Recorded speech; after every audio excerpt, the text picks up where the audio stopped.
Hi everyone, എല്ലാവർക്കും skill ട്രെയിനറുടെ current affairs സെക്ഷനിലേക്ക് സ്വാഗതം. എല്ലാവരും സുഖമായിട്ടും സന്തോഷമായിട്ടിരിക്കുന്നു വിശ്വസിക്കുന്നു. എപ്പോഴും പറയുന്ന പോലെ തന്നെ നമ്മൾ ഇന്ന് ഡിസ്കസ് ചെയ്യാൻ പോകുന്ന എന്താണ് നമ്മുടെ PSC ബുള്ളറ്റിനാണ്. അപ്പം നമ്മുടെ ക്ലാസ്സിലോട്ട് എന്ത് ചെയ്യാം, പോകാം. ആദ്യത്തെ ചോദ്യം, കേരളത്തിൽ കായലിന് കുറുകെ നിർമ്മിച്ച ഏറ്റവും നീളമുള്ള പാലം ഏതാണ്? പെരുമ്പളം പാലം. ഏതാണ്? പെരുമ്പളം പാലം. എടാ, ഈ പാലം ഏത് ജില്ലയിലാണ്? ആലപ്പുഴ ജില്ലയിലാണ് കാണപ്പെടുന്നത്. ഏത് കായലിന് കുറുകെയാണ് ഈ പാലം കൺസ്ട്രക്ട് ചെയ്തതെന്ന് ചോദിച്ചാൽ ഏത് കായലാണ്? വേമ്പനാട് കായലാണ്. ഈ പാലത്തിന്റെ നീളം എത്രയെന്ന് ചോദിച്ചാൽ എത്രയാണ്? 1.15 കിലോമീറ്റർ ആണ്.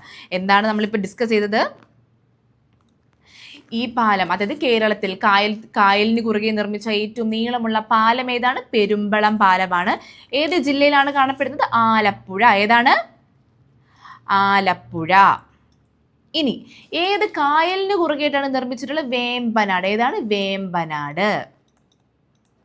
ആലപ്പുഴ ജില്ലയിൽ കാണപ്പെടുന്നുണ്ട്. വേമ്പനാട് കായലിന് കുറുകെ നിർമ്മിച്ചു. എത്ര കിലോമീറ്റർ ദൂരമുണ്ട്? 1.15 കിലോമീറ്റർ. ഓക്കെ.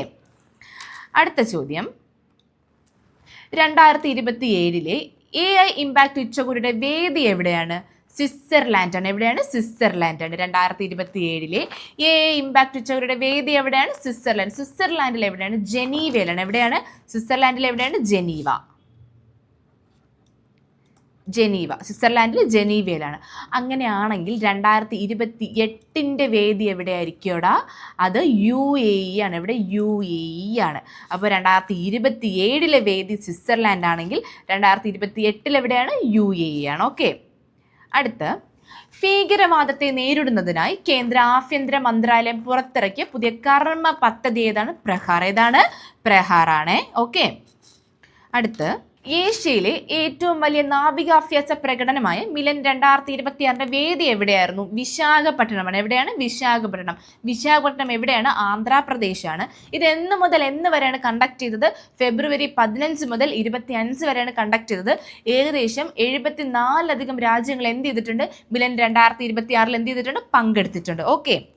അടുത്ത്, 2025 ഗ്ലോബൽ ആർട്ടിഫിഷ്യൽ ഇന്റലിജന്റ് വൈബ്രൻസി റാങ്കിൽ ഇന്ത്യയുടെ സ്ഥാനം എത്രയാണ്? 3 ആണ്. ഇമ്പോർട്ടൻ്റ് ആണ്. 2025 ഗ്ലോബൽ ആർട്ടിഫിഷ്യൽ ഇന്റലിജന്റ് വൈബ്രൻസി റാങ്കിൽ ഇന്ത്യയുടെ സ്ഥാനം എത്രയാണ്? 3 ആണ്. അങ്ങനെയാണെങ്കിൽ 1ഉം 2ഉം സ്ഥാനങ്ങൾ കരസ്ഥമാക്കിയത് ഏതൊക്കെ രാജ്യങ്ങളായിരിക്കും? ഫസ്റ്റ് റാങ്കിൽ ആരാണ്? ഫസ്റ്റ് റാങ്കിൽ അമേരിക്കയാണ്. ഓക്കെ. ഫസ്റ്റ് റാങ്കിൽ ആരാണ്?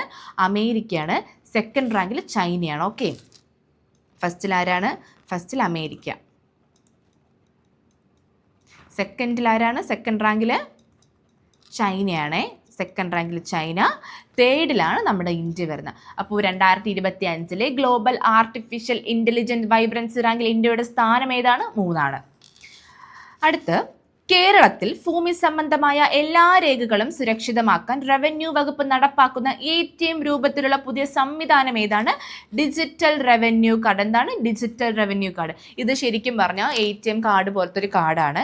ഈ കാർഡ് അവർ ചെക്ക് ചെയ്യുമ്പോഴേനും ഒരാൾക്ക് എത്ര വസ്തുക്കളുണ്ട്, അതിൻ്റെ അതിരൊക്കെ എവിടെയാണ്, അതിലെത്ര ബിൽഡിംഗ് വച്ചിട്ടുണ്ടെങ്കിൽ എത്ര എണ്ണമുണ്ട് എന്ന രേഖകളൊക്കെ എന്ത് ചെയ്യാം? റവന്യൂ വകുപ്പിന് നിമിഷ നേരം കൊണ്ട് എന്ത് ചെയ്യാൻ പറ്റും? എടുക്കാൻ പറ്റും. അതാണ് ഡിജിറ്റൽ റവന്യൂ കാർഡ് എന്ന് പറഞ്ഞു കഴിഞ്ഞാൽ. അപ്പോൾ കേരളത്തിൽ ഭൂമി സംബന്ധമായ എല്ലാ രേഖകളും സുരക്ഷിതമാക്കാൻ റവന്യൂ വകുപ്പ് നടപ്പാക്കുന്ന ATM രൂപത്തിലുള്ള പുതിയ സംവിധാനം എന്താണ്? Digital revenue card. അടുത്ത ചോദ്യം, ഇന്ത്യയിലെ ആദ്യത്തെ പശു മ്യൂസിയം നിലവിൽ വരുന്നത് എവിടെയാണ്? മധുര, ഉത്തർപ്രദേശ്. ഓക്കെ. എവിടെയാണ്? മധുര, ഉത്തർപ്രദേശ്. ഇന്ത്യയിലെ ആദ്യത്തെ പശു മ്യൂസിയം നിലവിൽ വരുന്നത് എവിടെയാണ്? മധുര, ഉത്തർപ്രദേശ്. അന്താരാഷ്ട്ര വനിതാ ക്രിക്കറ്റിൽ ഏറ്റവും കൂടുതൽ മത്സരങ്ങൾ കളിച്ച താരം എന്ന റെക്കോർഡ് സ്വന്തമാക്കിയ ഇന്ത്യൻ താരം ആരാണ്? ഹർമൻപ്രീത് കൗൾ. ആരാണ്? ഹർമൻപ്രീത് കൗൾ. അന്താരാഷ്ട്ര വനിതാ ക്രിക്കറ്റിൽ ഏറ്റവും കൂടുതൽ മത്സരങ്ങൾ കളിച്ച താരം എന്ന റെക്കോർഡ് സ്വന്തമാക്കിയ ഇന്ത്യൻ താരം ആരാണ്? ഹർമൻപ്രീത് കൗൾ. അങ്ങനെയാണെങ്കിൽ PSC ആസ്പിറന്റിനോട് ഞാൻ ഒരു ചോദ്യം കൂടെ ചോദിക്കാം. അന്താരാഷ്ട്ര ക്രിക്കറ്റിൽ ഏറ്റവും കൂടുതൽ 6കൾ നേടിയ റെക്കോർഡ് കരസ്ഥമാക്കിയത് ആരാണെന്ന് ചോദിച്ചാൽ ആരാണ്? അത് രോഹിത് ശർമ്മ. ആരാണത്? രോഹിത്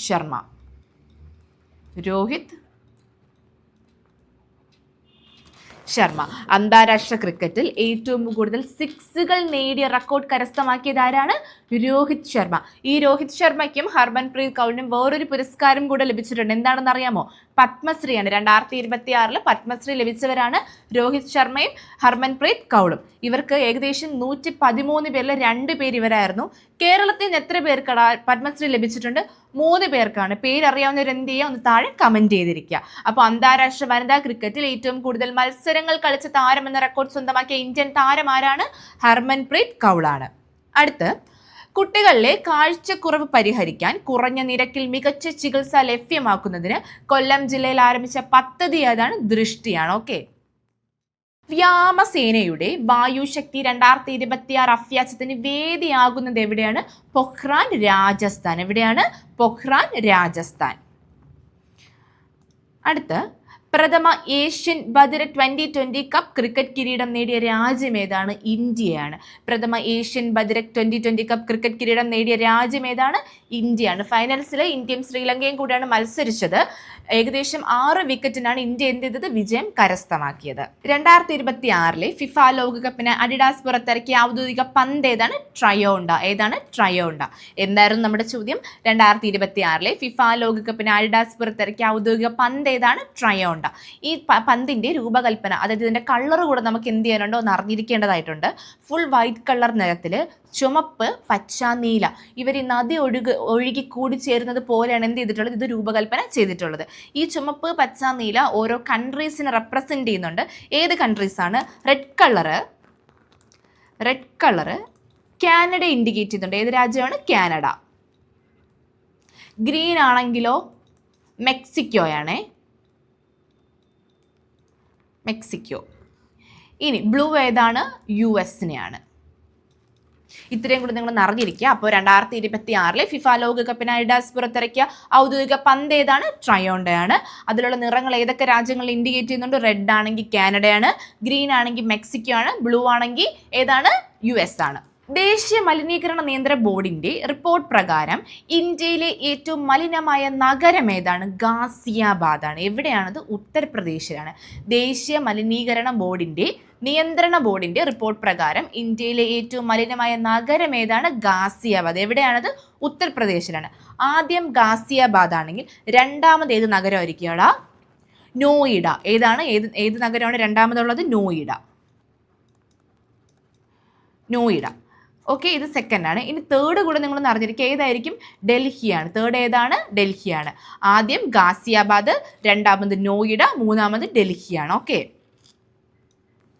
അടുത്ത്, വനിതകളുടെ റൈസിംഗ് സ്റ്റാർസ് ഏഷ്യ കപ്പ് ക്രിക്കറ്റിൽ കിരീടം നേടിയ രാജ്യം ഏതാണ്? ഇന്ത്യയാണ്. വനിതകളുടെ റൈസിംഗ് സ്റ്റാർസ് ഏഷ്യ കപ്പ് ക്രിക്കറ്റിൽ കിരീടം നേടിയ രാജ്യം ഏതാണ്? ഇന്ത്യയാണ്. അടുത്ത ചോദ്യം, 2026 ഫെബ്രുവരിയിൽ അണക്കെട്ട് സുരക്ഷയെക്കുറിച്ചുള്ള അന്താരാഷ്ട്ര സമ്മേളനത്തിന് വേദിയാകുന്നത് എവിടെയാണ്? ബംഗളൂരുവാണ്. ഒന്നുകൂടെ വായിച്ചു തരാം. 2026 ഫെബ്രുവരി അണക്കെട്ട് സുരക്ഷയെക്കുറിച്ചുള്ള അന്താരാഷ്ട്ര സമ്മേളനത്തിന് വേദിയാകുന്നത് എവിടെയാണ്? ബംഗളൂരുവാണ്. ജാമ്യ വ്യവസ്ഥകൾ പാലിക്കാൻ നിവൃത്തിയില്ലാത്തത് മൂലം ജയിലിൽ തന്നെ കഴിയുന്ന തടവുകാരുടെ വിവരങ്ങൾ ശേഖരിക്കുന്നതിനായി ഹൈക്കോടതിയുടെ നിർദ്ദേശം മൂലം നടപ്പാക്കുന്ന പോർട്ടൽ ഏതാണ്? E prison portal. ഏതാണ്? E prison portal. അപ്പൊ എന്താണ് ഇ പ്രിസൺ പോർട്ടൽ? ജാമ്യ വ്യവസ്ഥകൾ പാലിക്കാൻ നിവൃത്തിയില്ലാത്തത് മൂലം ജയിലിൽ തന്നെ കഴിയുന്ന തടവുകാരുടെ വിവരങ്ങൾ ശേഖരിക്കുന്നതിനായി ഹൈക്കോടതിയുടെ നിർദ്ദേശം മൂലം നടപ്പാക്കുന്ന പോർട്ടലാണ് ഇ പ്രിസൺ പോർട്ടൽ. 2020 ക്രിക്കറ്റിൽ 700 വിക്കറ്റ് നേടുന്ന ആദ്യത്തെ താരം എന്ന നേട്ടം സ്വന്തമാക്കിയ അഫ്ഗാനിസ്ഥാൻ ക്യാപ്റ്റൻ ആരാണ്? റാഷിദ് ഖാൻ. ആരാണ്? റാഷിദ് ഖാൻ. എന്തായിരുന്നു നമ്മുടെ ക്വസ്റ്റ്യൻ? 2020 ക്രിക്കറ്റിൽ 700 വിക്കറ്റ് നേടുന്ന ആദ്യത്തെ താരം എന്ന നേട്ടം സ്വന്തമാക്കിയ അഫ്ഗാനിസ്ഥാൻ ക്യാപ്റ്റൻ ആരാണ്? Rashid Khan.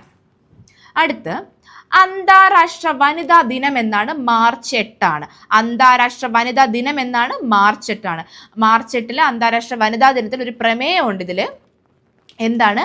Give to gain. എന്താണ്? ഗീവ് ടു ഗെയിൻ എന്നതാണ് അന്താരാഷ്ട്ര വനിതാ ദിനത്തിന്റെ പ്രമേയം എന്ന് പറഞ്ഞ. അടുത്ത്, ഡ്രൈവർമാർ വാഹനം ഓട്ടിക്കുമ്പോൾ ഉറങ്ങുന്നത് തടയുന്നതിനായി വികസിപ്പിച്ച AI സാങ്കേതിക വിദ്യ ഏതാണ്? ഡോംസ് ആണ്. എന്താണ്? ഡോംസ്. 2026 ഫെബ്രുവരിയിൽ അന്തരിച്ച കേരളത്തിലെ ആദ്യ ഹെമറ്റോളജി വിഭാഗത്തിന്റെ സ്ഥാപകനാരാണ്? Doctor KM സലീമാണ്. 2026 ഫെബ്രുവരി അന്തരിച്ച കേരളത്തിലെ ആദ്യ ഹെമറ്റോളജി വിഭാഗത്തിന്റെ സ്ഥാപകൻ ആരാണെന്ന് വെച്ചാൽ ആരാണ്? KM സലീമാണ്. പുള്ളിക്കാരൻ തിരുവനന്തപുരം സ്വദേശി കൂടെയാണ്. ഓക്കെ, അടുത്ത് കേരള സർക്കാർ നിയമിച്ച 12ാമത്തെ ശമ്പള പരിഷ്കരണ കമ്മീഷൻ ചെയർമാനെ തിരഞ്ഞെടുത്തത് ആരാണ്? Doctor VP ജോയിനെയാണ്. എന്താണ് നമ്മുടെ ചോദ്യം? കേരള സർക്കാർ നിയമിച്ച 12ാമത്തെ ശമ്പള പരിഷ്കരണ കമ്മീഷൻ ചെയർമാനെ തിരഞ്ഞെടുക്കപ്പെട്ടത് ആരെയാണ്? Doctor VP ജോയിനാണ്. 12ാമത്തെ ശമ്പള പരിഷ്കരണ കമ്മീഷൻ ചെയർമാൻ ആരാണ്? Doctor VP ജോയിയാണ്. നമുക്ക് അടുത്ത് ഡിസ്കസ് ചെയ്യാനുള്ളത് 2026 എല്ലാവരും ഒരുമിച്ച് ആഘോഷിച്ച വിജയ് തിളക്കത്തെക്കുറിച്ചാണ്. എന്താണത്? 2020 വേൾഡ് കപ്പ്. വിജയ് ആരാണെന്ന് എടുത്തു പറയേണ്ട കാര്യമില്ലല്ലോ. ആര് തന്നെയാണ്? ഇന്ത്യ തന്നെയാണ്. ന്യൂസിലാൻഡിനെ 96 റൺസിന് തോൽപ്പിച്ചാണ് ഇന്ത്യ എന്ത് ചെയ്തത്? വിജയം കരസ്ഥമാക്കിയത്. ഇതിന്റെ ഫൈനൽസ് ഏത് സ്റ്റേഡിയത്തിൽ വെച്ചാണ് നടന്നത്? ഇതിന്റെ ഫൈനൽസ് നടന്നത് എവിടെയാണ്? നരേന്ദ്രമോദി സ്റ്റേഡിയം, അഹമ്മദാബാദ്. എവിടെയാണ്? നരേന്ദ്രമോദി സ്റ്റേഡിയം അഹമ്മദാബാദിൽ വെച്ചിട്ടാണ് എന്ത് നടന്നത്? 2020 ലോകകപ്പിന്റെ ഫൈനൽസ് നടന്നത്. ഇനി ഇതിന്റെ വേദി ചോദിച്ചാൽ എവിടെയാണ്? അത് ഇന്ത്യ ആൻഡ് ശ്രീലങ്കയാണ്. ഇതിന്റെ വേദി എവിടെയാണ്? India and Sri Lanka. ഇനി ഒരു കാര്യം കൂടെ, ഇത് എന്ന് തൊട്ട് എന്ന് വരെയാണ്? ഇതിന്റെ സ്റ്റാർട്ടിംഗ് ഡേറ്റ് എന്ന് മുതലാണ്? ഫെബ്രുവരി 7 തുടങ്ങി. ഫെബ്രുവരി 7 മുതൽ മാർച്ച് 8 വരെയാണ്. ഇതിന്റെ വേദി എവിടെയാണ് എന്ന് ചോദിച്ചാൽ ഇന്ത്യ ആൻഡ് ശ്രീലങ്കയാണ്. ഡേറ്റ് ഇത് എന്ന് ആരംഭിച്ചു, എന്ന് അവസാനിച്ചു? ഫെബ്രുവരി 7 തുടങ്ങി മാർച്ച് 8 അവസാനിച്ചു. ഫൈനൽസ് നടന്നത് എവിടെയാണ്? അതാണ് നരേന്ദ്രമോദി സ്റ്റേഡിയം, അഹമ്മദാബാദ്. ടോട്ടൽ എത്ര ടീംസ് ഉണ്ടായിരുന്നു? ടോട്ടൽ 20 ടീംസ് ഉണ്ടായിരുന്നു. ഇവർ എത്ര മത്സരങ്ങൾ കണ്ടക്ട് ചെയ്തിട്ടുണ്ട്? 55 മത്സരങ്ങൾ എന്ത് ചെയ്തിട്ടുണ്ട്? കണ്ടക്ട് ചെയ്തിട്ടുണ്ട്. ഇനി 2020 ക്രിക്കറ്റ് ലോകകപ്പിൽ ഇന്ത്യയുടെ 3ാം കിരീടമാണത്. അതായത് 3 വട്ടം, ഇതിനു മുന്നേ 2 വട്ടം എന്ത് ലഭിച്ചിട്ടുണ്ട്? നമുക്ക് കിരീടം ലഭിച്ചിട്ടുണ്ട്. ഏതൊക്കെ വർഷമാണ്? 2007, 2024, 2026. ഓക്കെ, ഇതിന്റെ ക്യാപ്റ്റൻ ആരാടാ? സൂര്യകുമാർ യാദവാണ്. ആരാണ്? സൂര്യകുമാർ യാദവാണ്. പ്ലെയർ ഓഫ് ദി ടൂർണമെന്റ് ആരാണ്? Sanju Samson. Player of the tournament ആരാണ്? സഞ്ജു സാംസൺ. പരിചയപ്പെടുത്താൻ ആവശ്യമില്ലല്ലോ സഞ്ജു സാംസണെ. അപ്പോൾ ക്യാപ്റ്റൻ ആരാണ്? സൂര്യകുമാർ യാദവ് ആണ്. പ്ലെയർ ഓഫ് ദി ടൂർണമെന്റ് ആരാണ്? Sanju Samson. Player of the match ആരാണ്? ജസ്പ്രീത് ബുംറ. ആരാണ്? ജസ്പ്രീത് ബുംറയാണ് പ്ലെയർ ഓഫ് ദി മാച്ച്. അർദ്ധ സെഞ്ചുറി നേടിയവർ ആരൊക്കെയാണ്? അഭിഷേക് ശർമ്മയും ഇഷാൻ കിഷനും. ആരൊക്കെയാണ്? അഭിഷേക് ശർമ്മയും ഇഷാൻ കിഷനാണ് എന്ത് നേടിയത്? അർദ്ധ സെഞ്ചുറി നേടിയവർ. ഇനി സ്വന്തം നാട്ടിൽ 2020 ലോകകപ്പ് ഏറ്റുവാങ്ങുന്ന ആദ്യ ടീം കൂടെയാണ് നമ്മുടെ ഇന്ത്യ എന്ന് പറഞ്ഞു കഴിഞ്ഞാൽ. ഓക്കെ, അപ്പോൾ ഇത്രയേ ഉള്ളൂ നമ്മുടെ ക്ലാസ്. അപ്പോൾ എല്ലാവരും എന്ത് ചെയ്യുക? എക്സാമിന് നല്ല രീതിക്ക് പ്രിപ്പയർ ചെയ്യുക. നമ്മുടെ ഡിഗ്രി ലെവൽ പ്രിലിംസിൻ്റെ എക്സാം ഡേറ്റ് വന്നിട്ടുണ്ട്. എന്നാണ്? മെയ് 2 എക്സാം സ്റ്റാർട്ട് ചെയ്യുന്നത്. ഡിഗ്രി ലെവൽ എക്സാമിന് നമ്മുടെ കറണ്ട് അഫെയറിൻ്റെ പ്രാധാന്യം നിങ്ങൾക്ക് എല്ലാവർക്കും അറിയാം. അതുകൊണ്ട് ഓരോ ക്വസ്റ്റ്യനും എന്ത് തന്നെയാണ്? ഇമ്പോർട്ടൻ്റ് തന്നെയാണ്. അതുകൊണ്ട് എല്ലാവരും എന്ത് ചെയ്യുക? നല്ല രീതിക്ക് തന്നെ എക്സാമിന് പ്രിപ്പയർ ചെയ്യുക. നന്ദി, നമസ്കാരം.